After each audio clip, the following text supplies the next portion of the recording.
Good morning, good humans. Have an absolutely cracking day. From windy farms in North New Zealand. Yo!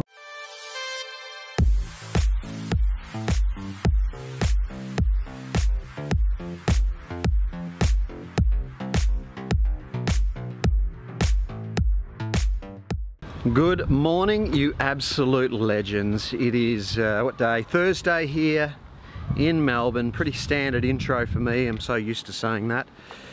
But one thing I am not used to saying is it is a stunning day in Melbourne today. Just such beautiful weather. It's about 25 degrees Celsius. I don't know what that is in Fahrenheit, but it is a really, really nice day. It's almost hot. It's almost like shorts and t-shirt weather. So I'm just going to meet up with Jesse Carlsson. Jesse, these boys are making a lot of noise up here. Jesse won the Trans-America race. He's been in the vlog before. So we're going to go catch up because he started a new race here in Australia. It's called the India Pacific race. So it's the same sort of Trans Am style unsupported race as the Trans Am in America, but they've just started it here in Australia, and it's on March 18th, or I think March 18th next year. So if I want to do it, I've got 3 months to train for it. Hello boys, how are you? How you going? Good.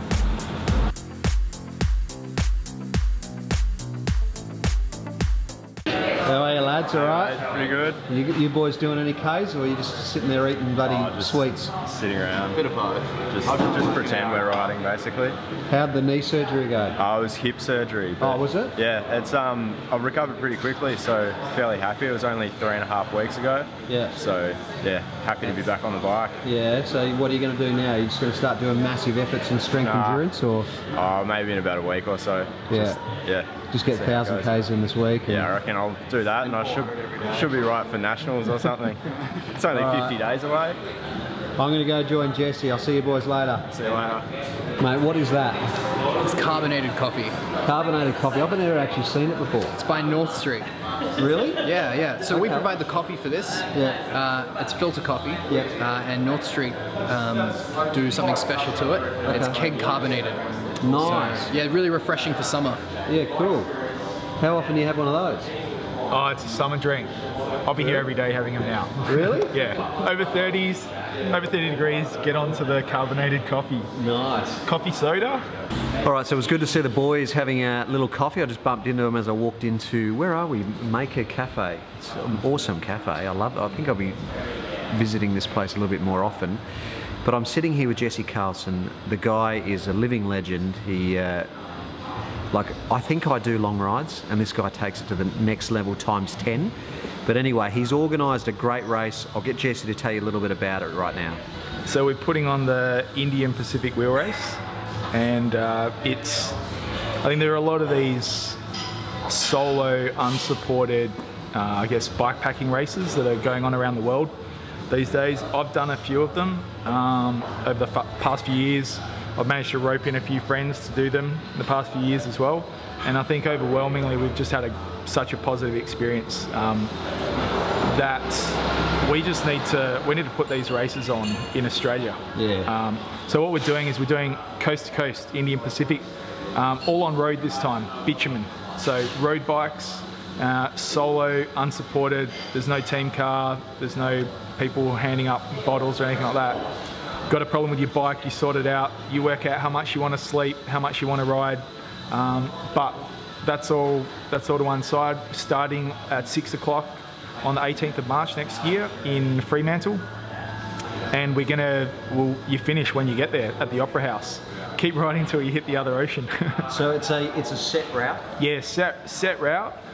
We'll provide the GPX file for all the riders, and navigation's nothing more than just following the line on your GPS. 5,300 Ks, but we've sectioned it off so that there's different sectors of the route. Kind of like a grand tour. You've got the time trial stage, you've got the high mountains, you've got transition stages as well.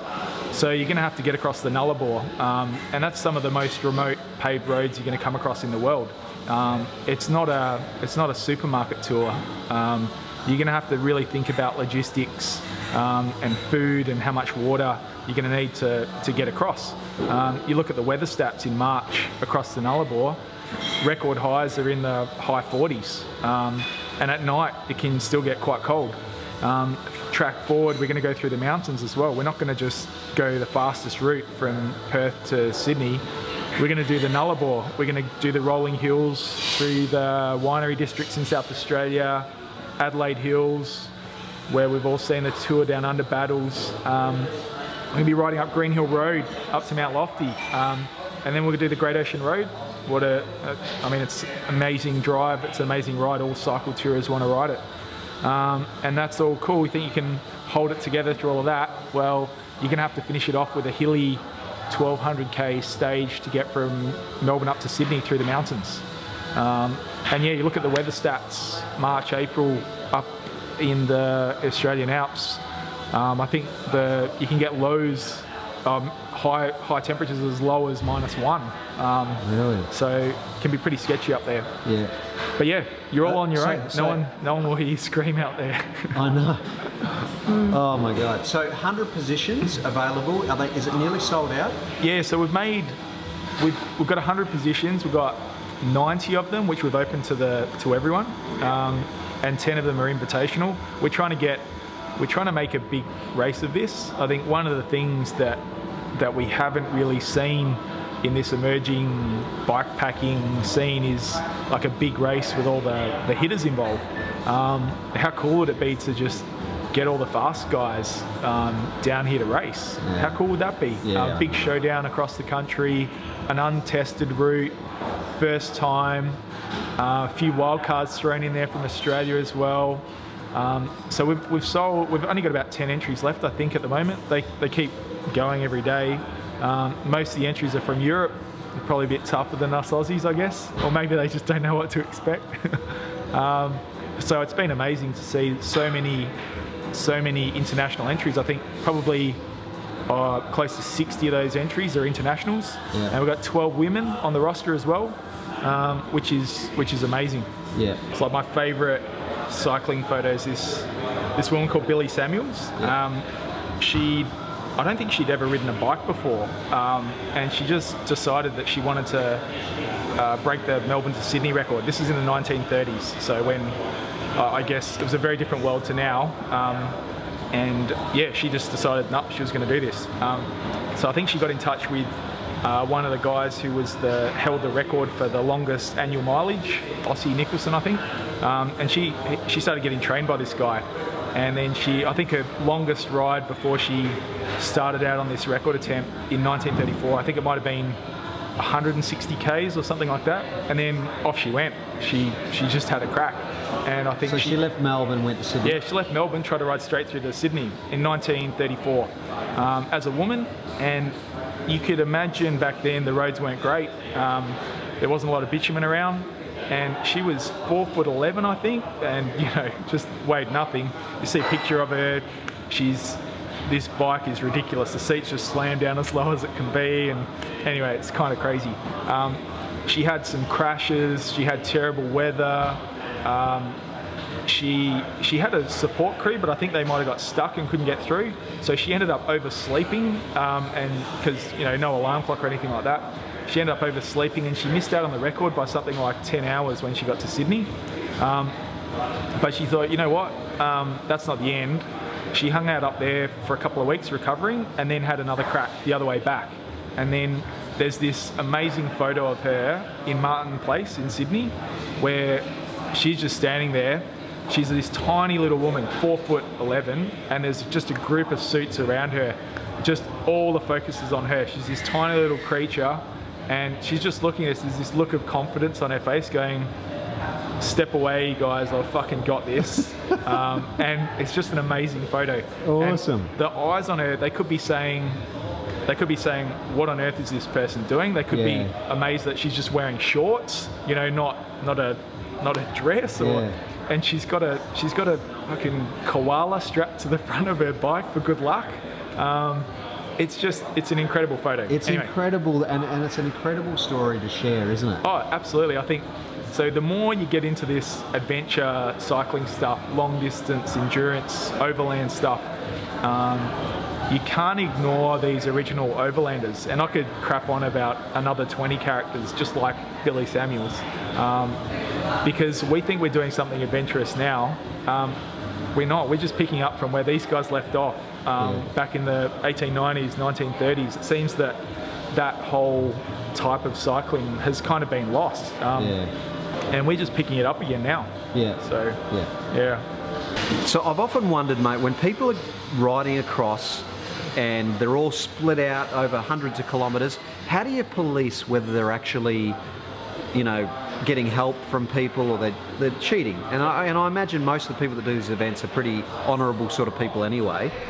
What do you do? How do you police that? Well, I think these events are largely self-policed. I mean, really for the Indy Pack, there's no prize money.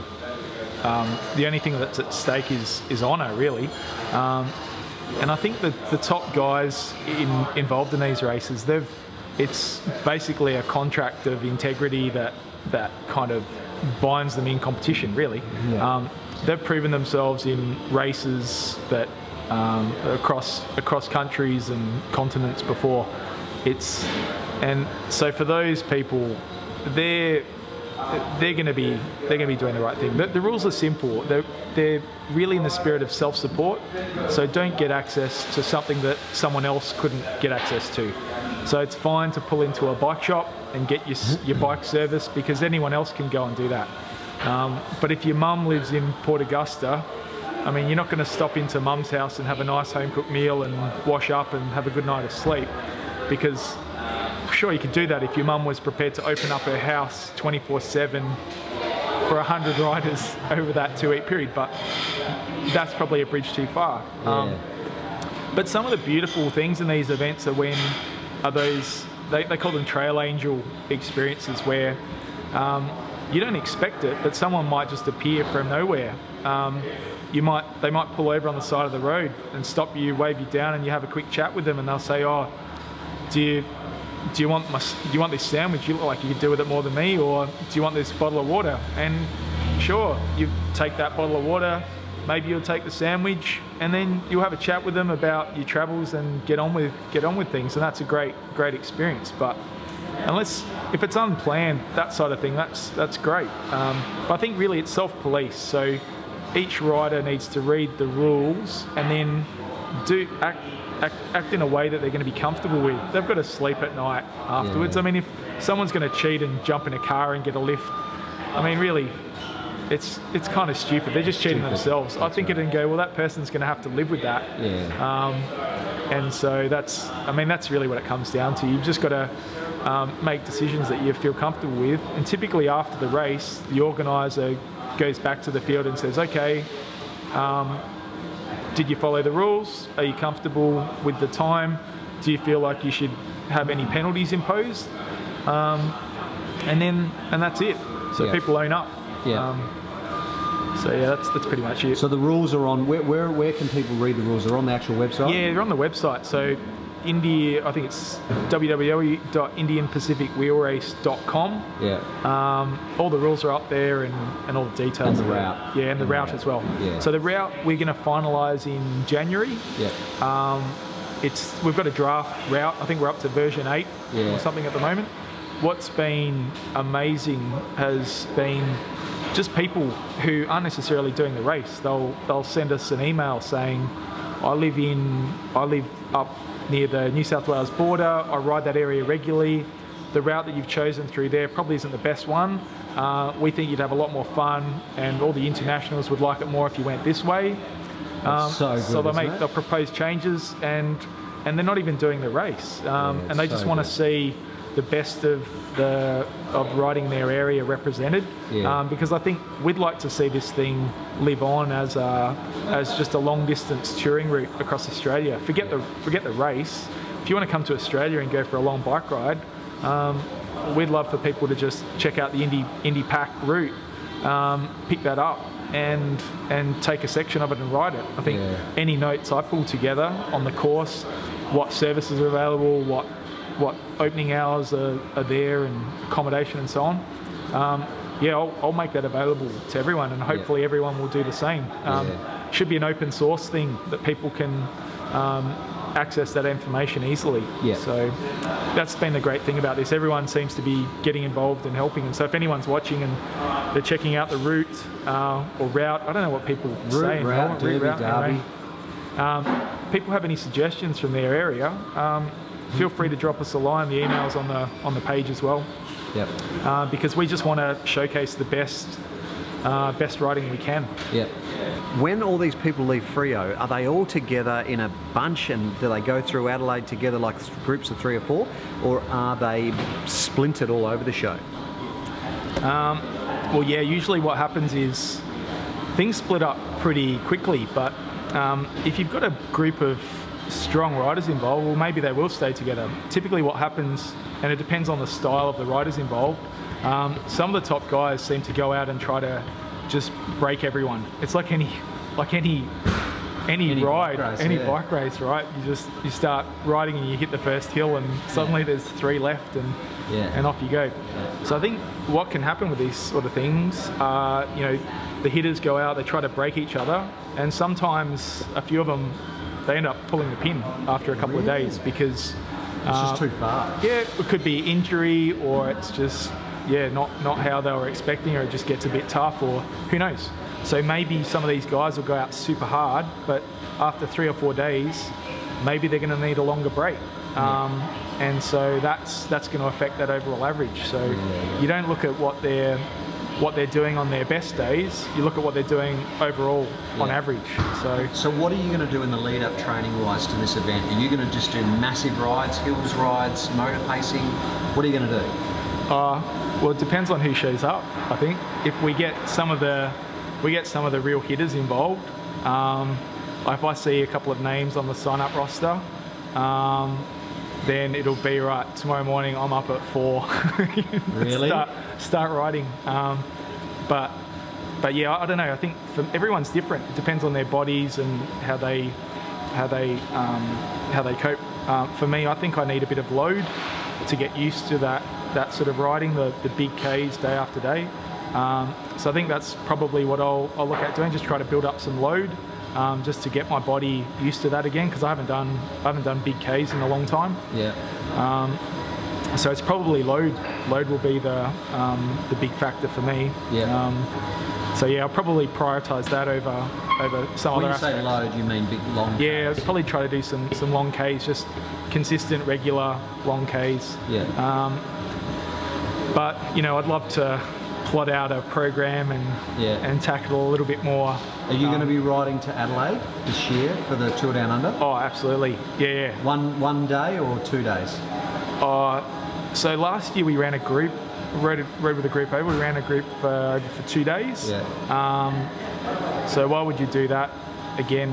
I mean, really, why wouldn't you just ride straight through? So I don't know. I'm being silly. We'll probably, I think if we're going to run a group over, we might run 2 groups. The curve guys might run 2 groups over, one just straight through, and another group over 2 days. So 800 Ks. So that'll be a good training ride in the lead up to the Indy Pack. But yeah, I think the straight through group, I think we might get to Narracourt. We might lose a few from the straight through group.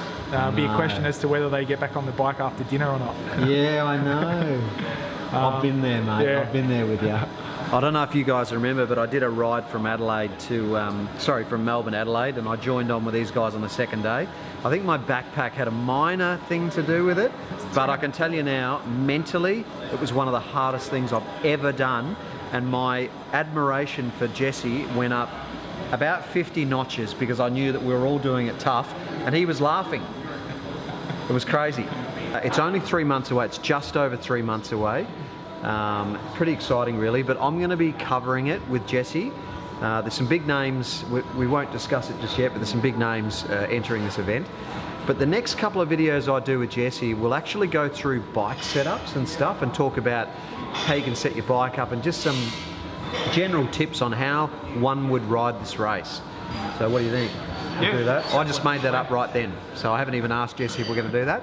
but Yeah, I'm down. you're down for that? Yeah. You're down for that? So, I mean, obviously, to set your bike up, you'd need some way of charging your lights and things like that. You're going to be doing 400 Ks a day.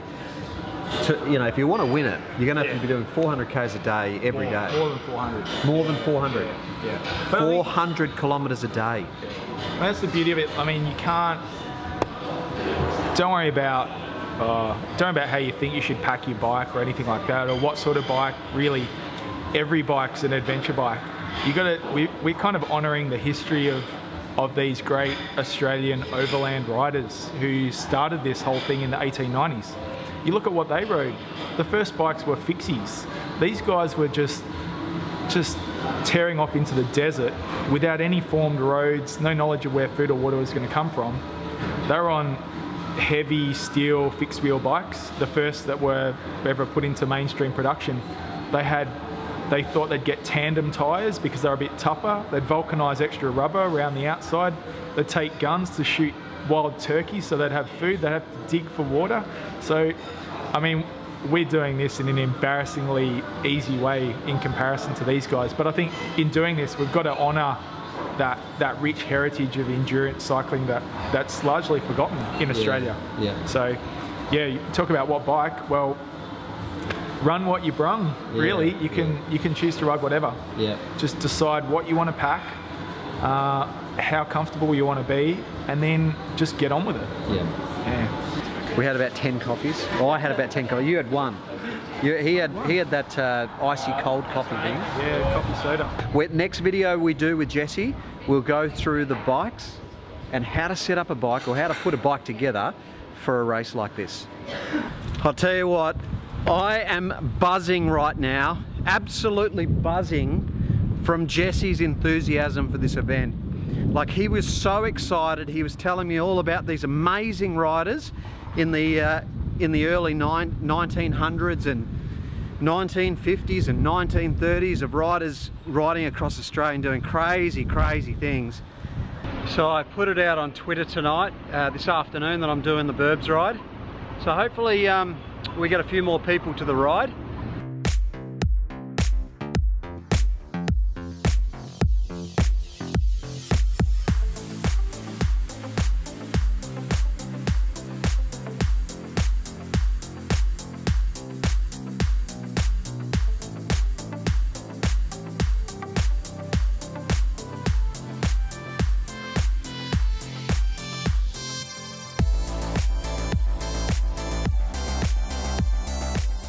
I was literally second last up the hill.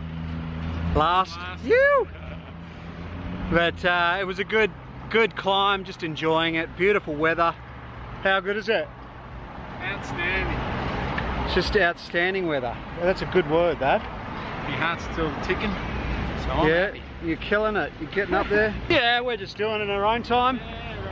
Doing it in our own pace. Thanks for waiting.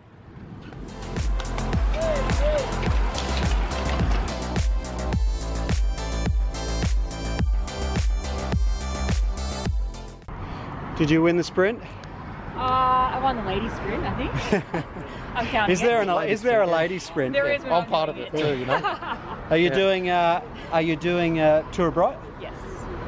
Yep. Well, last time I remember doing Tour of Bright with you, I think you did it like 20 minutes faster up Hotham. It was crazy, maybe even 30 minutes. Don't be sharp, Graydon. There's some sharp competition there this year. There's some sharp competition? A little rider called Annemiek van Vleuten. Really? There? Yeah, so the rest of us could just stay home potentially. Yeah, right.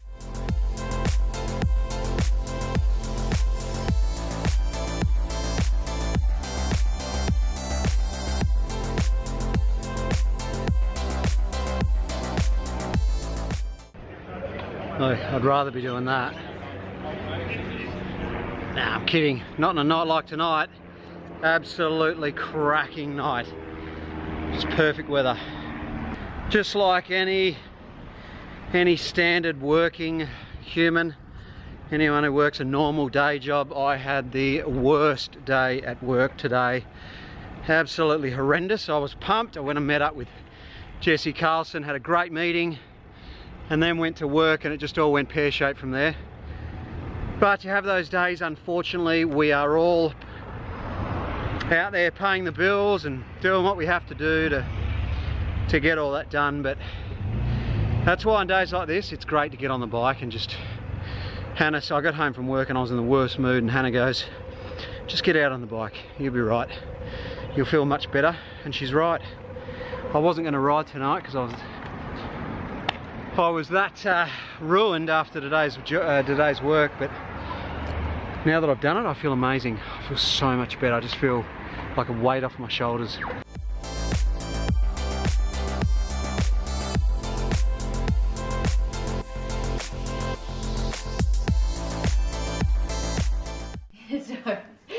Don't really. What the hell is that all over your body, Hannah? I had a spray tan, leave me alone.